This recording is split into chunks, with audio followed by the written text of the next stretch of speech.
Bonjour, je m'appelle Marie Vindigny et vous êtes sur le Talk.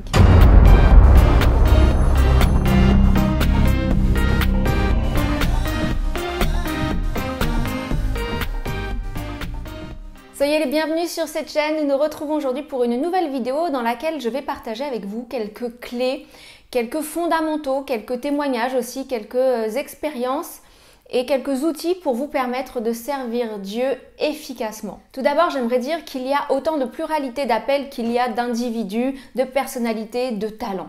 Nous ne sommes pas tous appelés à servir Dieu selon la même dimension, selon la même amplitude d'appel, si je puis dire. Certains sont appelés de façon irrévocable, comme ça a été mon cas. D'autres à qui Dieu laisse le choix. Alors vous me direz, mais Marie, est-ce que ça veut dire que Dieu t'a pas laissé le choix ? En un sens, oui, Dieu ne m'a pas vraiment laissé le choix parce que je crois aujourd'hui, enfin je suis sûre que si je ne servais pas Dieu, je pourrais en mourir. Mon être s'arrêterait de vivre. Et bien sûr, Dieu me laisse le choix. Je suis libre de mes faits et gestes, de mes mouvements, de mes pensées, de mes actions entreprises, mais je sais que je ne pourrais trouver le bonheur ailleurs qu'au sein de mon appel et de ce à quoi Dieu m'a appelé à le servir.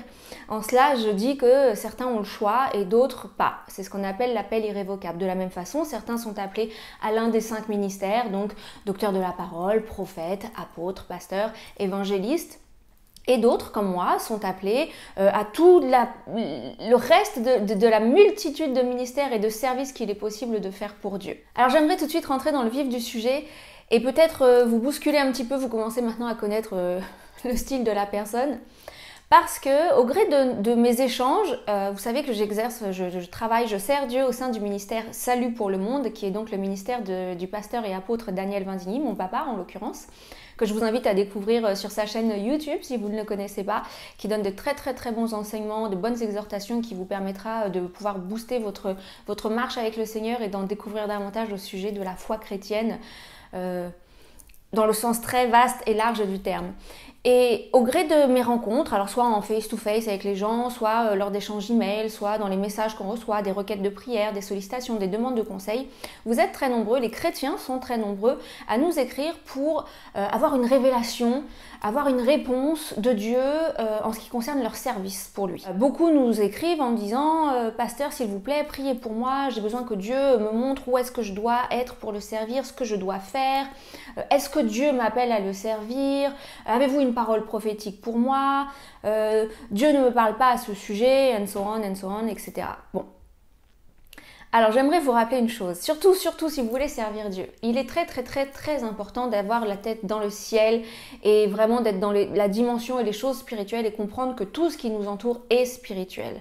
Mais je vous invite vraiment de tout mon cœur à avoir les pieds bien ancrés sur terre. Croyez-moi, il n'est pas nécessaire, Dieu le fait parfois, il l'a fait pour moi, mais il n'est pas obligatoire d'avoir une révélation supernaturelle, intergalactique, les anges du ciel qui viennent et qui vous apparaissent dans votre chambre pour savoir ce à quoi Dieu vous appelle, ou même pire, pour savoir si Dieu vous appelle. Parce que tous, en tant que chrétiens, nés de nouveau, en tant qu'enfants de Dieu, nous sommes par essence appelés à le servir. Vous n'avez pas besoin que Dieu vous le demande, vous êtes appelés à le servir. Ça, c'est la base. Maintenant, savoir ce à quoi il vous appelle, dans quelle proportion il vous appelle, eh bien parfois, c'est pas forcément une révélation, c'est pas forcément un songe, c'est pas forcément une prophétie qui va vous tomber dessus.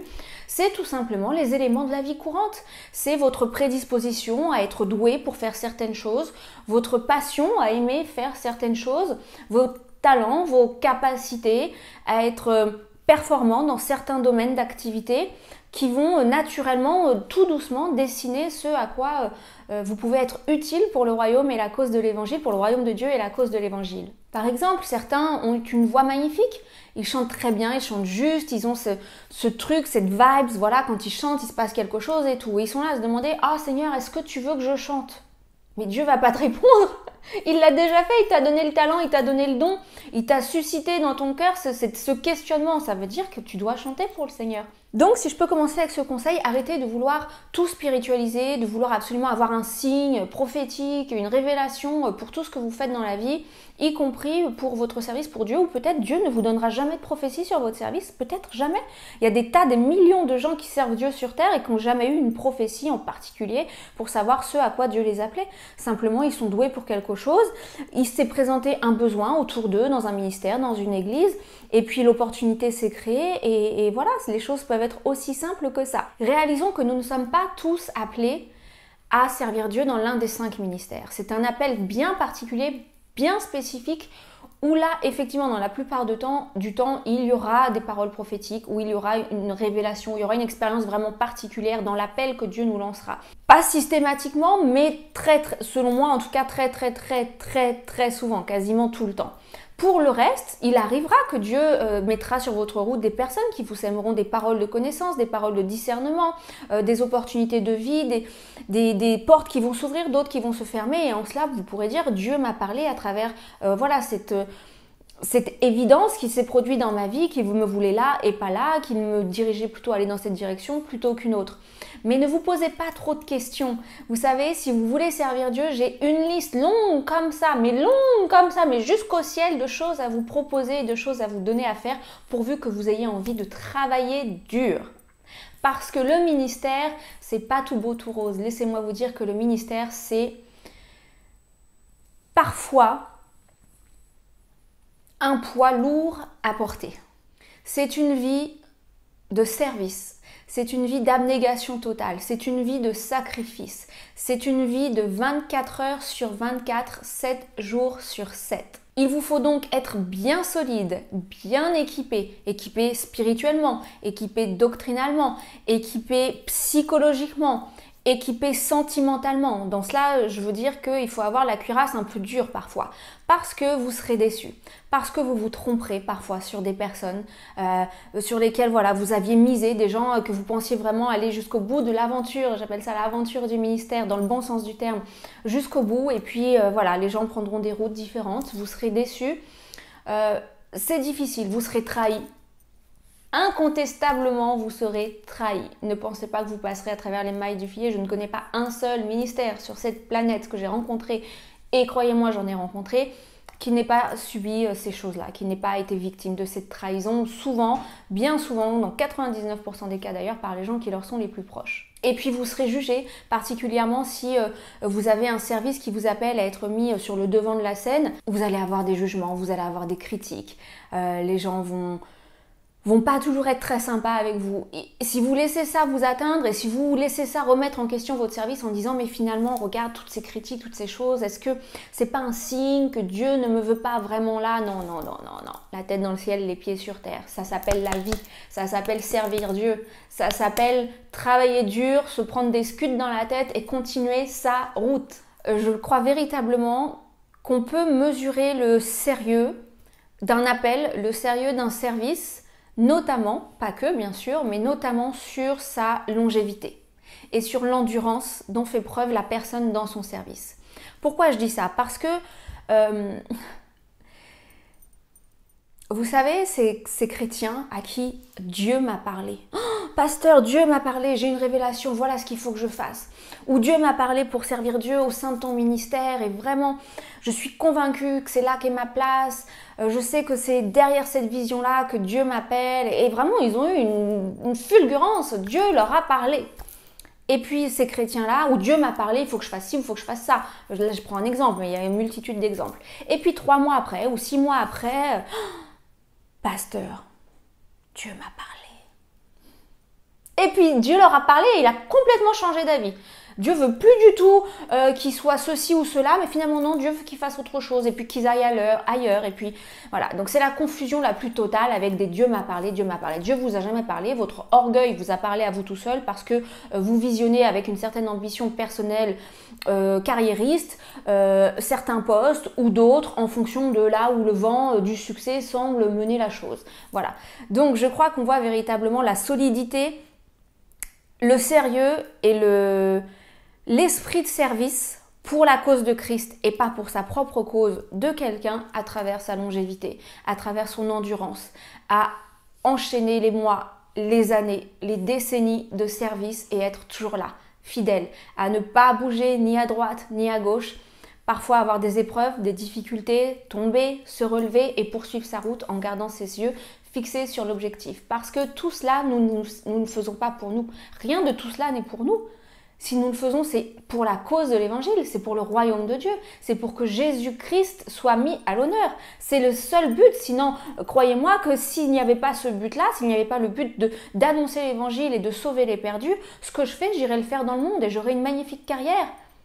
Parce que ça n'aurait alors aucun intérêt de le faire pour moi-même. Si je le fais pour moi-même, avec le niveau de sacrifice et de difficulté que ça implique dans la vie au quotidien, dans ma vie personnelle, dans mon engagement, ça vaudrait vraiment pas le coup. Il faudrait vraiment être fou. Il faudrait être fou si c'était pas pour la cause de Christ. Donc, nous ne sommes pas tous appelés selon la même dimension. Nous ne sommes pas tous appelés de façon irrévocable. 2, il y a la prédestination naturelle, la sélection naturelle, si je peux dire, en fonction de vos talents, de vos passions, de vos aptitudes, de vos capacités, de vos facilités à exercer certaines tâches plutôt que d'autres. Il n'y a pas forcément une révélation prophétique ou un signe ou Dieu va pas forcément vous parler pour vous révéler ce à quoi il vous appelle. Parfois, c'est simplement, et souvent d'ailleurs, c'est simplement les opportunités de service dans le ministère au fil de la vie, de la dimension dans laquelle vous évoluez, dans le climat, dans l'environnement dans lequel vous évoluez. Le ministère est lourd à porter parfois. Le ministère, quand je dis il est lourd, c'est-à-dire qu'il y a des sacrifices à faire. Ça peut être difficile et ça ne s'arrête jamais. C'est pas un travail où vous commencez le matin à 8h et vous finissez votre journée à 19h, vous rentrez chez vous, c'est terminé. Ça n'existe pas. Ça n'existe pas. C'est 24 heures sur 24, 7 jours sur 7. Il n'y a pas de week-end, il n'y a pas de vacances, il n'y a pas de jours fériés, il n'y a pas les anniversaires, les fêtes, les machins, les trucs. Si à ce moment-là, vous devez faire quelque chose dans le cadre de votre service pour Dieu, il faudra le faire indépendamment du jour ou de l'heure ou de la saison ou de l'état dans lequel vous vous sentez même. Combien de personnes, c'est déplorable, combien de personnes ont le privilège, parce que c'est un privilège, c'est une grâce de servir Dieu. C'est le plus grand privilège en tant qu'être humain qui puisse vous être fait ici sur terre, c'est de servir Dieu. Et certains parfois négligent ça. Certains prennent ça, comme dit Pasteur Daniel, parfois par-dessus la jambe et s'écoutent, voilà. Parfois la mission, notamment quand on est en déplacement à l'étranger, qu'on fait des missions par exemple en Afrique, qui durent voilà, 4-5 jours et pendant ces 4, 5, 6, 7 jours, on a peut-être 5, 6, 7, 8, 9, 10 services parfois. C'est un rythme. C'est difficile et parfois dans des conditions qui ne sont pas forcément idéales, des conditions voilà, d'environnement, de climat, de santé, d'alimentation. Parfois c'est difficile. Si vous saviez les conditions dans lesquelles parfois moi j'ai voyagé, je ne vais pas parler du pasteur Daniel parce que c'est encore un autre level, mais c'est difficile. Et parfois certains, je vois dans les églises, « Ah non mais... » Pasteur, je vais pas chanter aujourd'hui parce que je préserve ma voix. Je vais reposer ma voix. Ah, j'ai mal aux pieds, je vais pas pouvoir me respecter le dress code à l'église aujourd'hui parce que j'ai mal au bout de l'orteil. Ah, puis cette nuit, j'ai pas dormi, j'ai eu une migraine toute la nuit, je vais pas pouvoir venir au culte ce matin ou je vais pas pouvoir venir pour le service pour lequel je m'étais engagée et pour lequel vous comptez sur moi parce que j'ai mal à la tête ou j'ai un rhume ou j'ai de la fièvre ou je sais pas. Si vous saviez, il faut vous oublier. Quand je dis l'abnégation, c'est ça aussi. Oubliez-vous vous-même dans le cadre de votre service. Vous voyez, dans cette vidéo, c'est un petit peu un pot dans lequel je mets des conseils, des expériences. Je mets un petit peu, voilà, tout ce qui regroupe un petit peu sur la thématique du service au sens large du terme. Et donc après vous avoir dit, n'attendez pas forcément d'avoir une révélation pour servir Dieu, mais servez-le avec ce que vous avez. Vous savez, la Bible dit, ce que ta main trouve à faire, faites-le. Le service pour Dieu, c'est aussi simple. Allez pas chercher plus loin. Ce que ta main trouve à faire, fais-le. Il y en a, ils veulent être des grands prophètes. Ils se voient avec des méga church, ils se voient sur des estrades, ils se voient sous les feux des projecteurs.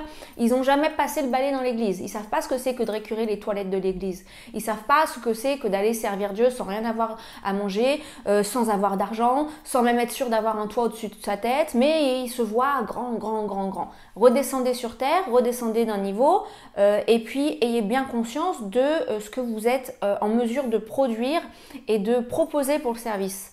Il faut aussi être conscient de ses aptitudes et de ses capacités. Il y a des choses que moi j'aimerais faire, mais je sais que j'en ai pas la capacité. Et je ne vais pas m'égosiller, me fatiguer, à vouloir absolument poursuivre dans une voie où manifestement non, c'est pas là que Dieu me veut. Non pas qu'il me l'ait dit, non pas qu'un prophète me l'ait dit, mais bon, l'évidence est là, je ne suis pas faite pour ça.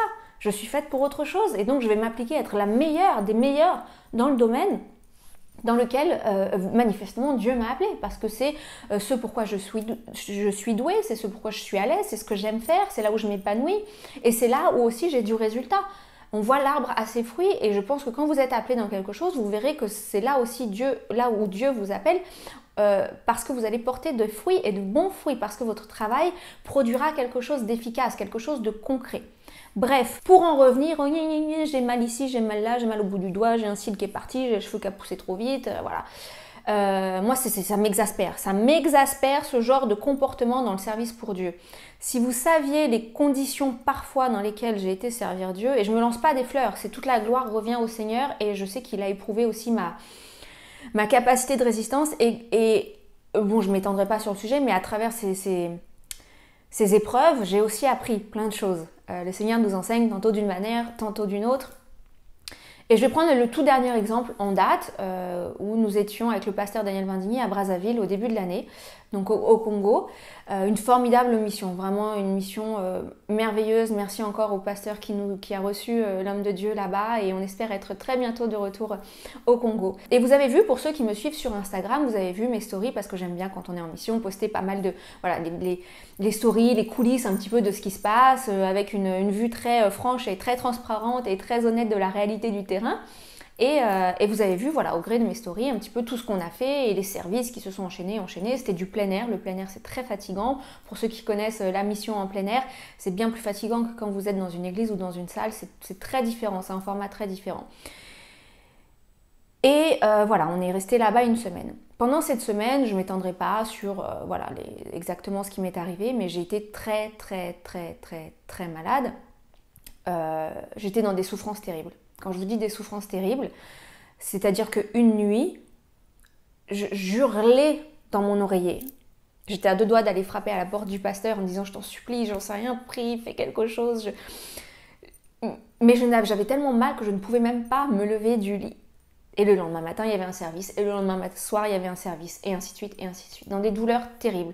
J'ai prié, j'ai pris des médicaments, voilà, j'ai fait tout ce qui me paraissait possible de faire à l'instant T. Et j'ai dit, je ne sais pas comment je vais faire. Je suis dans une douleur telle, je voulais juste que ça s'arrête. C'est parce que j'avais pas de quoi prendre des choses pour dormir, sinon je l'aurais fait parce que je voulais juste ne plus une douleur tellement aiguë, tellement dans mon corps.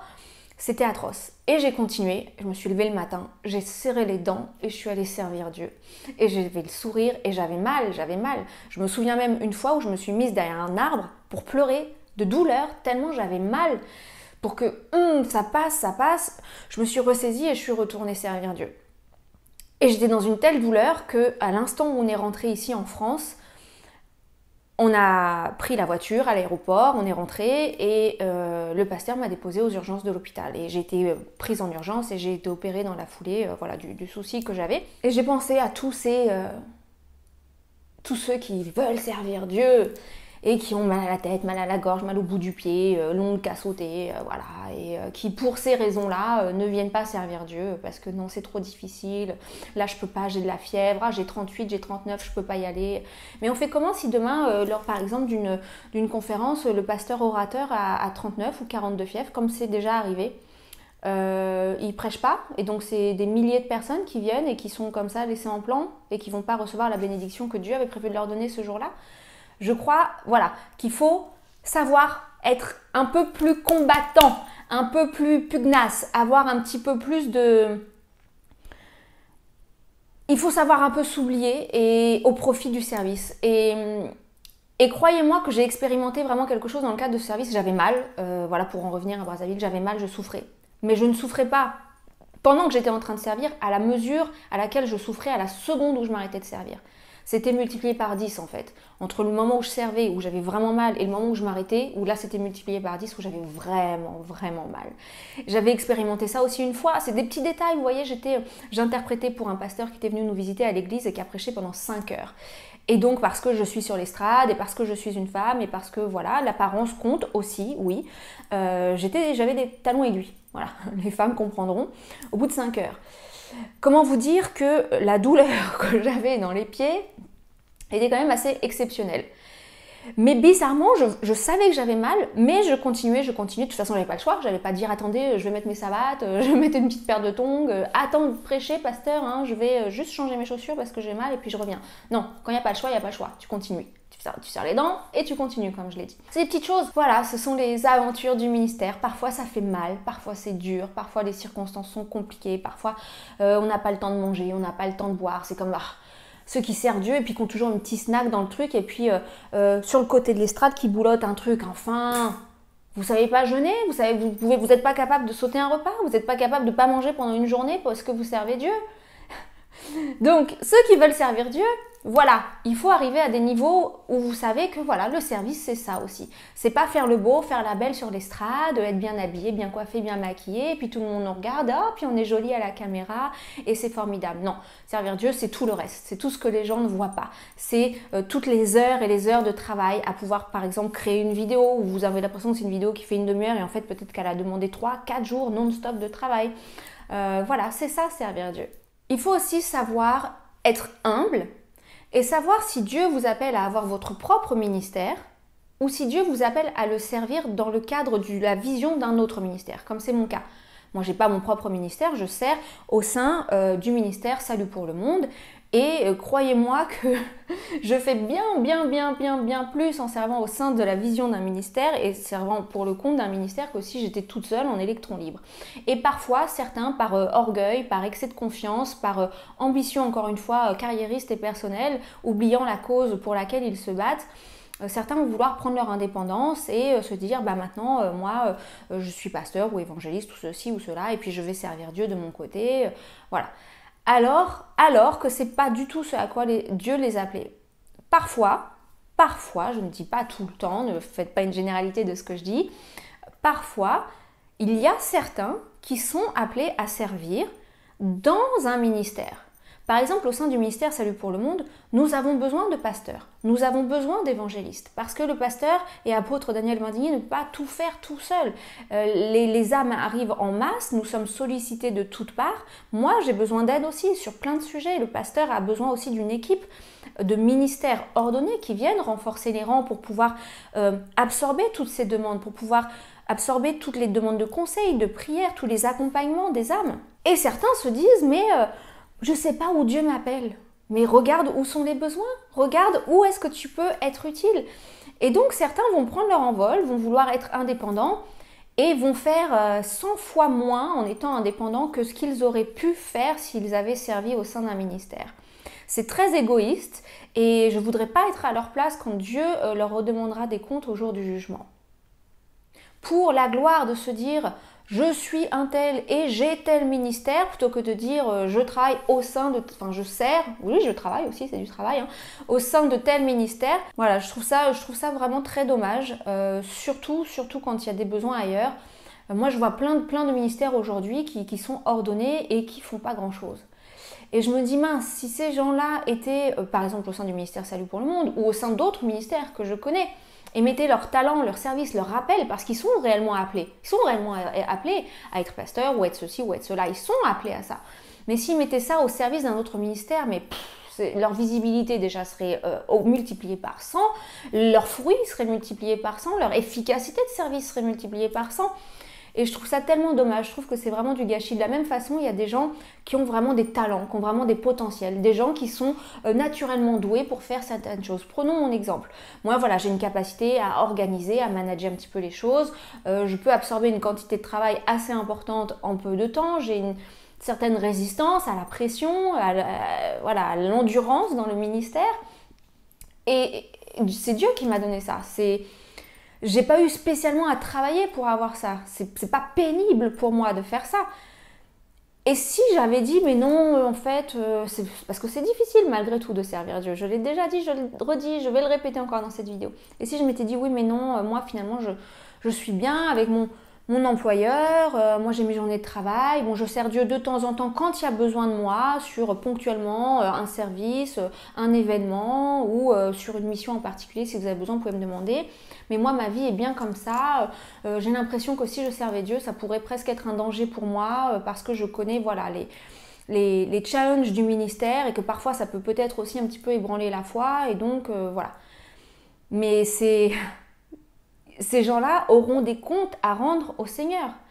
Si vous êtes dans cette situation, que vous avez un talent manifeste, donc peu importe ce dans quoi vous avez un talent, qu'il y a des ministères qui peut-être vous ont sollicité plusieurs fois et que force est de constater que vous traînez la patte et que vous êtes bien dans votre petite vie, bien confortable, c'est terrible, particulièrement dans les temps dans lesquels nous vivons où...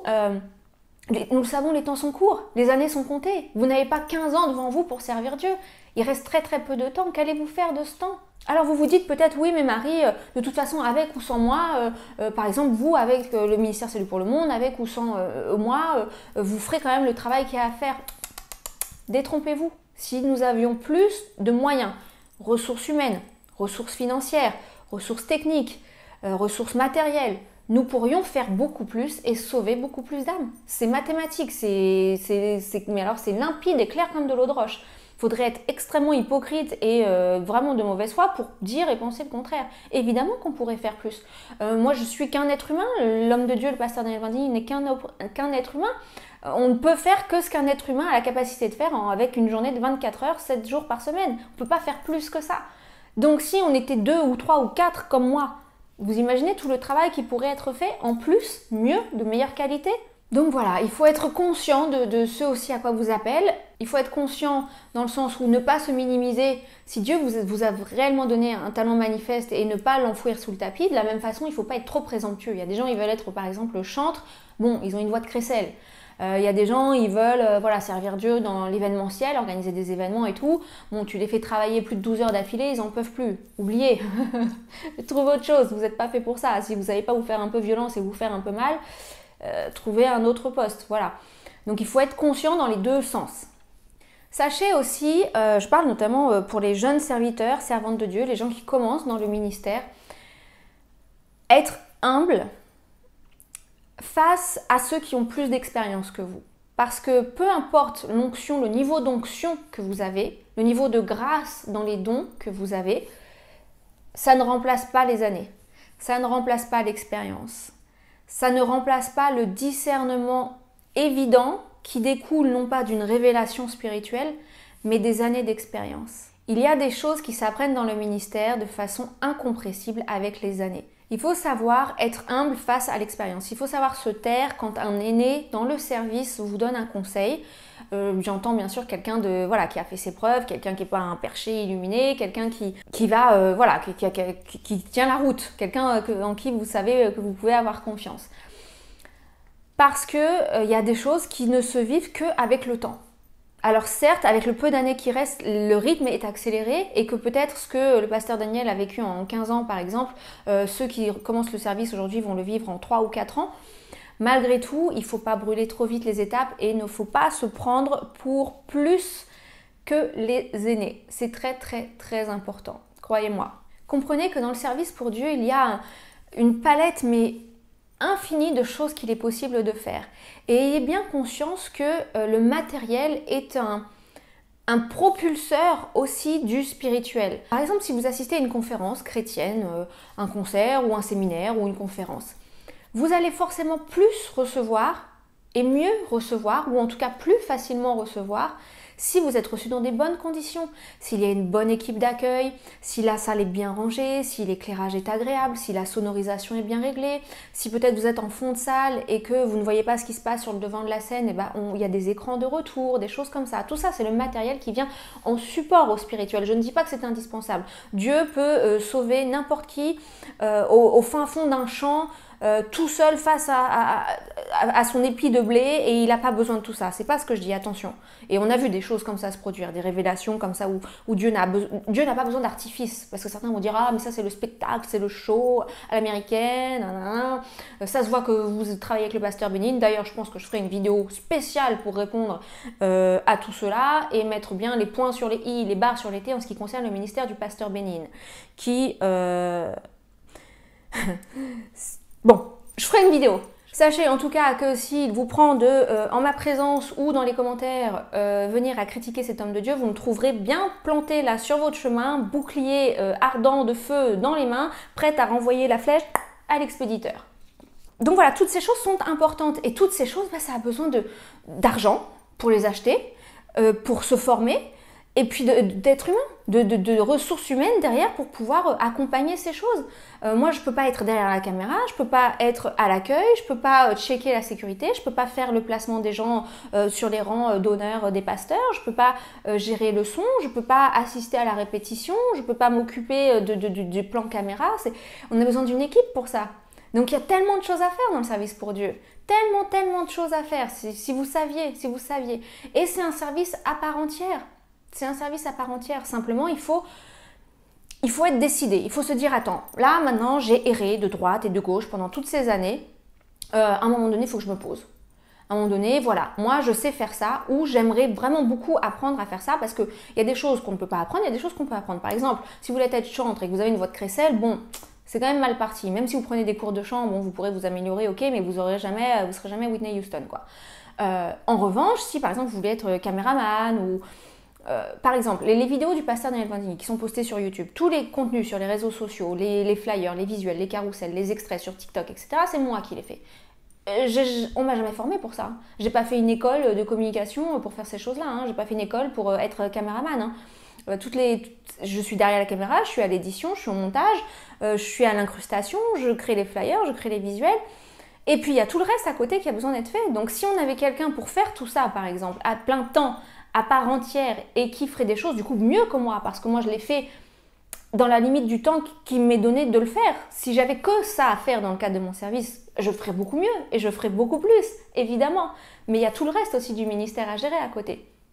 Donc j'essaie de manager mon temps au mieux et de faire ce qui a besoin d'être fait. Mais ça, c'est un ministère à part entière. Et vous n'avez pas besoin que Dieu vous parle pour faire ça.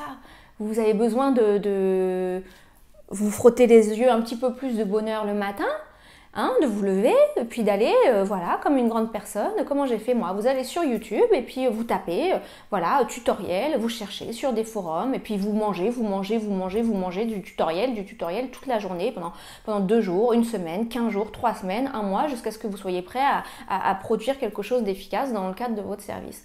C'est un exemple. Il y en a des milliers d'autres de choses qui peuvent être faites. On a besoin lors des événements, on a besoin de femmes de ménage. On a besoin qui ramasse les petits papiers à la fin d'une conférence, qui va s'assurer que les toilettes sont bien propres, etc. Il faut des gens pour faire ça. Il n'y a pas de basse besogne dans le service pour Dieu. Vous ne faites pas ça pour être reconnu et mis en valeur par un ministère. Si vous attendez à avoir les remerciements et la reconnaissance des hommes, oubliez, servez pas Dieu. Si c'est ça que vous cherchez, si vous avez besoin de ça pour pouvoir avancer, oubliez. Allez dans le monde et puis ciao bye bye parce que vous ne serez pas heureux, vous ne serez pas épanoui, vous serez dans la frustration permanente tout le temps de vous dire tu te rends compte j'ai fait ci, j'ai fait ça pour le ministère, regarde il n'y a même pas un merci, même pas un machin. Bon, je dis pas qu'il ne faut pas dire merci. Moi je m'efforce toujours quand il y a des bénévoles qui viennent pour servir au sein du ministère Salut pour le Monde, je m'efforce toujours de remercier les gens, de leur exprimer ma reconnaissance. Alors il n'y a pas tout le temps le temps de mettre les formes et de faire des courbettes et de déplier un tapis rouge et de faire une cérémonie de remerciement en l'honneur des bénévoles. Mais un merci, ça coûte rien. Un merci, c'est la base, c'est quand même le strict minimum qu'on puisse faire. Bon, malgré tout, si vous êtes amené à travailler souvent pour le même ministère, ils ne vont pas à chaque fois « Ah ben merci, c'est formidable. » Bon, on est tous là pour servir. Il faut l'apprécier quand ça vient. C'est normal de s'attendre à ce genre de choses. C'est normal d'attendre un merci, c'est normal d'attendre une reconnaissance, mais il ne faut pas être frustré et remettre en question son service ou son investissement parce que vous ne l'avez pas reçu. Parce que si vous faites ça, ça veut dire que vous ne servez pas Dieu. Vous servez un homme, vous servez un ministère, vous servez une association, vous servez un cadre, mais vous ne servez pas Dieu. Donc oui, les choses matérielles sont au service du spirituel. Les finances, je pense que je ferai une vidéo d'ailleurs sur les finances parce que pareil, les finances, il y a tellement de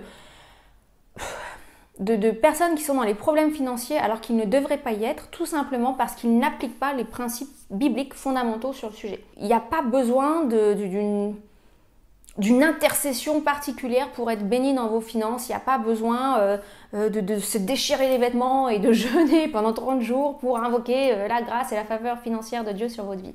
Les finances, c'est quelque chose qui marche par automatisme des principes, par l'automatisme d'application des principes bibliques dans votre vie. Et parfois, ces chrétiens bien religieux, bien pensants, qui tapent sur la tête justement des ministères comme le pasteur Bénin ou d'autres, en disant « Ah, il cherche que l'argent, ah, il parle que d'argent ». Bon, déjà, c'est faux. Et puis, ah, il est toujours à demander des offrandes. Ah, puis Dieu, la Bible dit « On a reçu gratuitement, il faut donner gratuitement. Oh, » Seigneur Jésus. Voilà, je ferai une vidéo sur le sujet pour mettre l'église bien au milieu du village. Voilà, mais ce sera une autre thématique. Pourquoi je dis ces choses? Parce que certains qui peut-être me suivent sur les autres réseaux sociaux, notamment TikTok, Instagram, me voient très souvent faire mention de l'allocution de la petite phrase, du petit slogan « Kingdom Business ». C'est-à-dire les affaires du royaume, en référence au verset de Luc 2,49 qui dit « Ne saviez-vous pas qu'il faut que je m'occupe des affaires de mon Père ?» Et dans la traduction littérale du mot « les affaires », c'est bien le mot « business », le business, les affaires, l'entreprise, le business de mon Père. Parce que oui, le ministère, c'est aussi une entreprise. Pourquoi est-ce qu'on devrait faire moins bien que ce qui est fait dans le monde? Pourquoi est-ce qu'on ne devrait pas appliquer les mécanismes de cette terre qui fonctionnent et les appliquer aussi au management de nos ministères? Pourquoi? Qu'est-ce qui interdit ça? En quoi c'est mal de faire ces choses-là? Il faut une structure, il faut une organisation, il faut des ressources humaines, il faut une gestion des gens, une gestion des ressources, une gestion des choses. Voilà, il y a une hiérarchie à respecter, il y a une organisation à mettre en place, à respecter.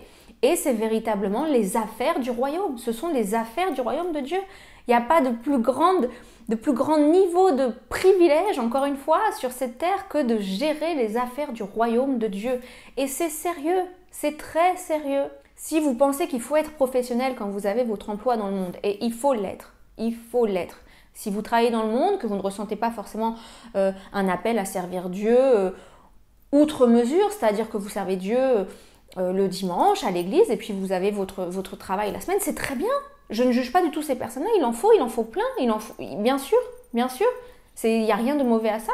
Nous avons tous des niveaux et des appels différents. Et peut-être que vous êtes appelé à être un pourvoyeur aussi pour un ministère, pour une œuvre. Donc, quand on dit les affaires de mon Père, c'est vraiment le business du royaume de Dieu, mais dans le bon sens du terme, dans le sens entreprise, de toute une machine qu'il faut bien gérer, bien manager.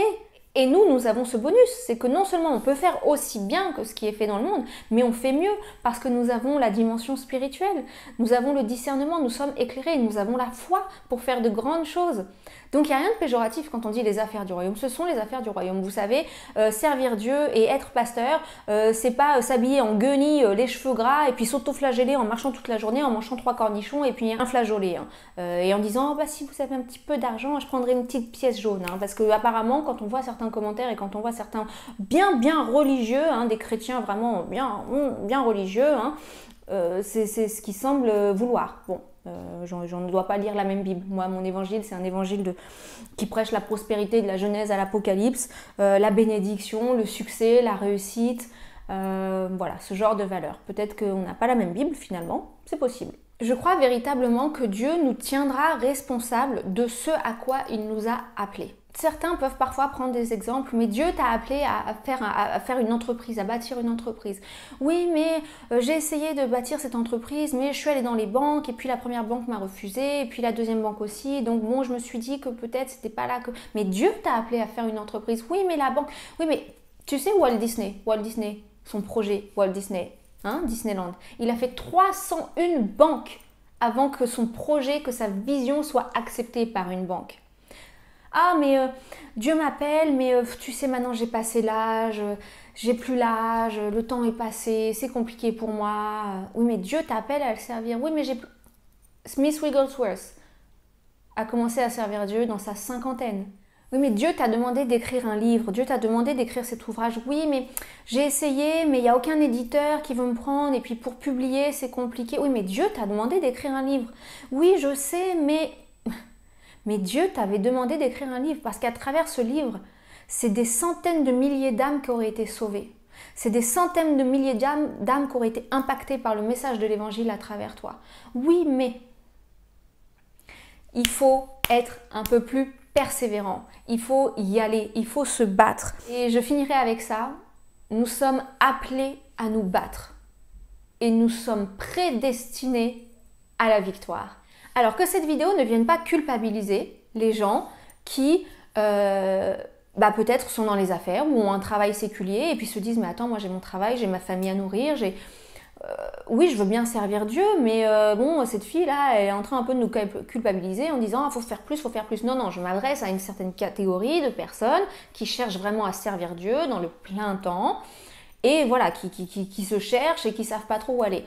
Je suis pertinemment consciente qu'il y a tout un tas de chrétiens, et c'est une très très très bonne chose, qui servent Dieu le dimanche à l'église ou ponctuellement lorsqu'il y a des actions qui sont entreprises par l'église à laquelle ils appartiennent et qui dans la semaine ont leur vie, leur famille ou même pas de famille, c'est pas obligé. C'est pas une définition du succès en soi d'avoir une famille, ce sera encore l'objet d'une autre vidéo où on parlera des relations amoureuses, du mariage et tutti quanti, vous allez être servis. Je ne juge pas du tout ces gens-là. Moi, si Dieu m'avait pas appelé à le servir dans la proportion dans laquelle il m'a appelé, qui fera d'ailleurs, je ne sais pas si vous voulez que je vous donne le témoignage un petit peu de comment les choses se sont passées. C'est quelque chose de très personnel, donc je ne sais pas si ça vous intéresse. Dites-moi dans les commentaires si vous souhaitez que je vous le dise. Mais voilà, j'aurais certainement continué à faire mon travail et à être un pourvoyeur aussi pour le royaume de Dieu, parce qu'il y a besoin de gens qui sont dans les affaires, qui ont un travail séculier pour pouvoir pourvoir financièrement, on parle bien d'argent ici, financièrement, à l'activité des ministères, à l'activité du royaume de Dieu. Il y a besoin de ça, évidemment. C'est toute une question d'équilibre. Donc, je ne stigmatise pas une catégorie plutôt qu'une autre et vice-versa. On a chacun notre place. Je crois simplement que quand il y a ce désir de se dire « je veux servir Dieu, je ne sais pas à quoi il m'appelle », commence par faire ce que ta main trouve à faire. Tout simplement. Et sache que servir Dieu, c'est parfois difficile. C'est parfois difficile. C'est pas une chose à prendre à la légère. Et que quand tu t'engages à servir au sein d'un ministère ou pas d'ailleurs, il faut tenir ses engagements. J'ai tellement de choses à vous partager sur le sujet, je pourrais faire tout un séminaire de 2 heures et répondre à vos questions parce que voilà, j'avais dit dans la première vidéo sur cette chaîne YouTube que je parlerais des choses que je connais, des choses que j'ai expérimentées. Donc il y a des choses où je suis pas spécialement à l'aise sur le sujet. Voilà, c'est pas trop mon domaine de prédilection, je me sens pas trop légitime pour parler de certains sujets. Et il y a d'autres choses, voilà, c'est mon quotidien, c'est ma vie, c'est tout ce que je suis, c'est tout ce que je fais, donc je sais de quoi je parle.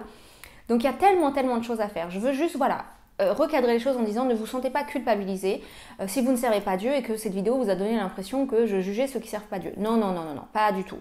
Je m'adressais à ceux qui sont en recherche de savoir ce à quoi Dieu les appelle, ou ceux qui servent déjà le Seigneur et puis qui s'écoutent un petit peu trop et qu'on perdu de vue c'est quoi servir Dieu. Comme je le disais en ouverture de cette vidéo, nous ne sommes pas tous appelés à servir selon la même dimension.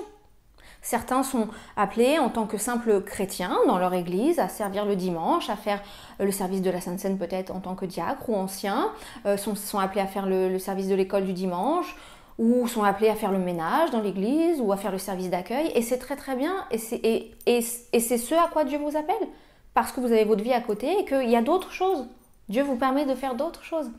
Et puis il y a des gens qui sont appelés à être à plein temps, qui sont appelés à être consacrés toute leur vie, et mis sur l'autel. Ils doivent littéralement tout livrer entre les mains de Dieu, et se mettre vraiment au service de Dieu en tant qu'un outil, un instrument vivant en disant Dieu fais ce que tu veux de moi, je t'appartiens corps, âme, esprit, 24 heures sur 24, 7 jours sur 7, c'est mon cas.